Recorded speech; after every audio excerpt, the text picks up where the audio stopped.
৫ই আগস্টের পর থেকে নানা বিষয়ে পাল্টাপাল্টি বক্তব্য দিতে দেখা গেছে দীর্ঘদিনের দুই রাজনৈতিক মিত্র বাঁশ জাতীয়তাবাদী দল বিএনপি ও বাঁশ জামায়াতে ইসলামীর শীর্ষ নেতাদের। এদিকে জাতীয় প্রেস ক্লাবে বাঁশ জাতীয়তাবাদী মুক্তিযোদ্ধা দলের উদ্যোগে আয়োজিত এক সমাবেশে দলটির স্থায়ী কমিটির সদস্য মেজর হাফিজ উদ্দিন আহমেদ ৭১-এর জামায়াতে ইসলামীর ভূমিকা নিয়ে প্রশ্ন তোলেন।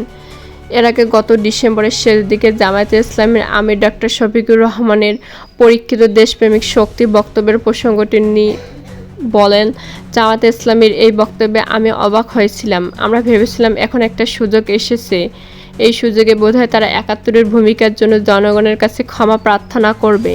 সেটি না করে তারা ৭১-এ তাদের ভূমিকাকে জাস্টিফাই করার চেষ্টা করেছে এবং এখন দেশপ্রেমিক হিসেবে আবির্ভূত হয়েছে বলে তিনি। তবে বিভিন্ন সময়ে দলটির ভূমিকা নিয়ে বিএনপি সহ বিভিন্ন রাজনৈতিক দলের নেতৃবৃন্দের এ ধরনের প্রশ্ন তোলার বিষয়টি নতুন নয় বলে মত জামায়াতের। দলটির আমিরের কথাকে ভিন্নভাবে চিত্রায়িত করা এবং এটাকে কেন্দ্র করে বক্তব্য দেয়া ঠিক নয় বলে মন্তব্য করেন দলটির মুখপাত্র মতিউর রহমান আকন্দ। দেশপ্রেম নিয়ে ডাক্তার শফিকুর রহমান সাহেব তার দলের অবস্থান তুলে ধরেছেন। তিনি জামায়াতে ইসলামীকে একটা দেশপ্রেমিক দল বলছেন, তার মানে এই নয় যে কোনো দলের মধ্যে দেশপ্রেম নেই বলছিলেন তিনি। একই সঙ্গে জামায়াতে ইসলামী এই জাতীয় বক্তব্যকে আমলে নেয় না। উল্লেখ করে দেশের জনগণ দলটির ভূমিকা সম্পর্কে জেনে তাদের সমর্থন দিয়ে যাচ্ছে এবং অব্যাহতভাবে জামায়াতের সমর্থন বৃদ্ধি পাচ্ছে বলে মন্তব্য করেন মিস্টার আকন্দ। কেবল এবারে নয়, বিগত সরকারের পতনের পর থেকে কখনো নির্বাচন, কখনো আওয়ামী লীগ বা ভারতসহ নানা ইস্যুতে দীর্ঘদিনের দুই জোট সংঘের স্থানীয় নেতাদের ইঙ্গিতপূর্ণ বাকবিনিময় জড়াতে দেখা গেছে।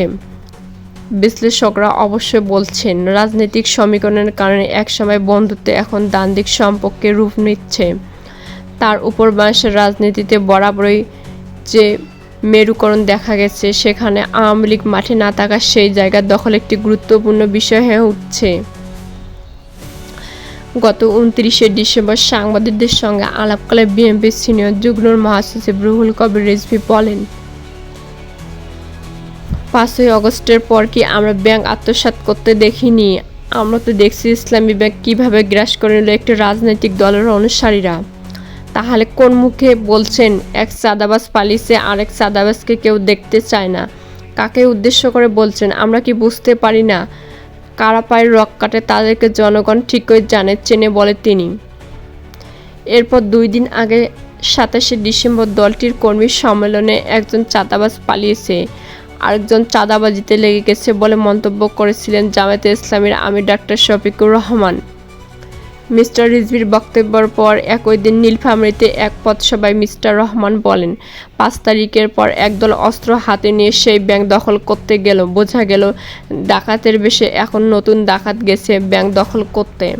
কেউ কেউ বলেন ব্যাংক অমুক তমুক দল দখল করছে, ব্যাংক কেউ দখল করেনি, ব্যাংক তার মায়ের কোলে ফিরে আসবে বলেননি।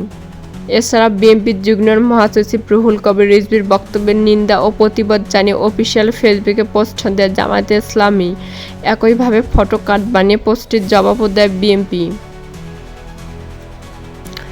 এর আগে আওয়ামী লীগ, ভারত ও নির্বাচন ইস্যুতে দল দুটির নেতাদের পাল্টাপাল্টি বক্তব্য দিতে দেখা গেছে। তাহলে কি এ সময়কার জোট সঙ্গে বিএনপি জামায়াতের মধ্যে দূরত্ব বাড়ছে? এমন প্রশ্নের জবাবে বিএনপির জাতীয় স্থায়ী কমিটির সদস্য ইকবাল হাসান মাহমুদ টুকু বিবিসি বাংলাকে বলেন, বিএনপি জামায়াত বরাবরই আলাদা দল ছিল। আওয়ামী লীগ একটি ন্যারেটিভ দাঁড় করিয়েছিলেন বিএনপির জামায়াত, কিন্তু বিএনপি জামায়াত তো এক না। বিএনপি তার পলিটিক্স আছে, জামায়াতে তার পলিটিক্স আছে। ন্যাচারালি আমাদের মধ্যে দূরত্ব বাড়বে বলেন মিস্টার টুকু। একই সঙ্গে স্বাধীনতার যুদ্ধে জামায়াতে ভিন্ন অবস্থান থাকার বিষয়টি টেনে তিনি বলেন, আমরা স্বাধীনতার যুদ্ধে বিশ্বাস করি, জামায়াত স্বাধীনতার যুদ্ধের বিরোধিতা করছে, মূলত আছে এই জায়গাটাতে।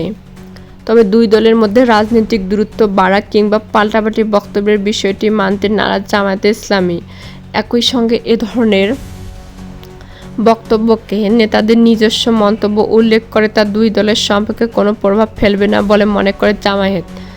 দলটির সেক্রেটারি জেনারেল অধ্যাপক মিয়া গোলাম পরর বিবিসি বাংলাকে বলেন, দলগত কোনো সম্পর্কের দূরত্ব তৈরি বা আমাদের মধ্যে কোনো গ্যাপ তৈরি হচ্ছে না, এমন না। এটা দল ভার্সাস দল, এভাবে আমরা দেখি না।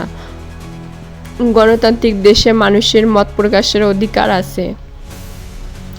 একই সঙ্গে কোনো নেতা যদি বক্তব্য রাখেন সেটা দলের ওপিনিয়ন না ব্যক্তির নিজের বক্তব্য, এটা জনগণ ডিসাইড করবে বলে মন্তব্য করেন তিনি। গণ অভ্যুত্থানে ক্ষমতাচ্যুত হয়ে আওয়ামী লীগ মাঠে না থাকায় বদলে গেছে রাজনৈতিক সমীকরণ। আগামী নির্বাচনের জন্য বিএনপিকে টক্কর নিতে প্রস্তুতি নিচ্ছে জামায়াতে ইসলামী। রাজনীতিতে পরস্পরের প্রতিদ্বন্দ্বী হয়ে ওঠা দুই দলের এমন মুখোমুখি অবস্থানকে অবশ্যই স্বাভাবিক বলে মনে করছেন বিশ্লেষকরা। যখন আওয়ামী লীগ মাঠে ছিল তখন আওয়ামী লীগ ছিল তাদের উভয়ের প্রধান শত্রু।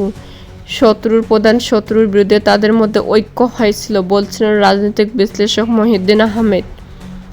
ফলে আসন্ন নির্বাচনী লড়াইকে মাথায় রেখে দুই দল বিষোদ্গার করছেন বলে মন্তব্য করেন তিনি। বলেন, আমাদের দেশের রাষ্ট্র ক্ষমতা কেন্দ্রিক যে রাজনীতি, সেই রাজনীতি এটা কাদা ছোড়াছুড়ি, একেবারে ডাল ভাত। অনেকেই একই কথা বলছেন। ঢাকা বিশ্ববিদ্যালয়ের অধ্যাপক ডক্টর সামিনা লুৎফা তার মতে, রাজনীতিক খেলায় সবই সমীকরণ। এতদিন যে সমীকরণের কারণে জামায়াত বিএনপির সাথে ছিল, সেই একই সমীকরণের কারণে তারা এখন একসাথে থাকতে পারবে না। আবার নতুন সমীকরণ তারা করবে, এটাই স্বাভাবিক। এর সঙ্গে রাজনীতির মাঠে একইভাবে জামায়াতের নিজের জায়গা দখলের একটি বিষয় আছে বলে মনে করছেন অনেকে। বলছেন, আওয়ামী লীগ মাঠে না থাকায় দলটির ভোট ব্যাংক জামায়াতের দখল চলে যেতে পারে, আর এ নিয়ে শঙ্কা আছে বিএনপির। জামায়াত তো কিছুটা জায়গা করে নিয়েছে বিএনপির প্রশ্রয়প্রায়ী। এখন যেহেতু জায়গা হয়েছে, জায়গাটা সে আরও বড় করতে চায় বলেন মিস্টার আহমেদ। তিনি বলেন, যেহেতু আওয়ামী লীগ কোণঠাসা অবস্থায় আছে, তাদেরকে প্রচুর ভোটার সমঝোতা করবে না, তাদের দিকেও দৃষ্টি দিয়েছে জামায়াত যেন ওই ভোটগুলো পায়। আর এ কারণে বিএনপি চাইছে আওয়ামী লীগ যেন মাঠে থাকে, যাতে করে জামায়াতে সেই ভোটগুলো না পায়। সবাই এই হিসাব নিকাশ করছে বলেই মত এই বিশ্লেষকের। বিএনপির সঙ্গে জামায়াতের মুখোমুখি অবস্থানকে দলটির রাজনৈতিক কৌশল হিসেবে দেখছেন জাহাঙ্গীরনগর বিশ্ববিদ্যালয়ের সরকার ও রাজনীতি বিভাগের সাবেক অধ্যাপক আব্দুল লতিফ মাসুম। জামায়াতে ইসলামী একটি রাজনৈতিক দল এবং আমরা মনে হয়েছে এটা একটা রাজনৈতিক কৌশল। যেভাবে তারা প্রভাব প্রতিপত্তি নিয়ে বিরাজ করেছে এবং প্রতিটি কনস্টিটিউশন তারা যে প্রতিদ্বন্দ্বিতার কথা বলছে, সেটা আসলে রাজনৈতিক কৌশল বা ভবিষ্যৎ রাজনৈতিক কার্যক্রম পরিচালনা বা তাদের রাজনীতিকে পরিচিত করার একটা কৌশল হতে পারে, বলছিলেন মিস্টার মাসুম।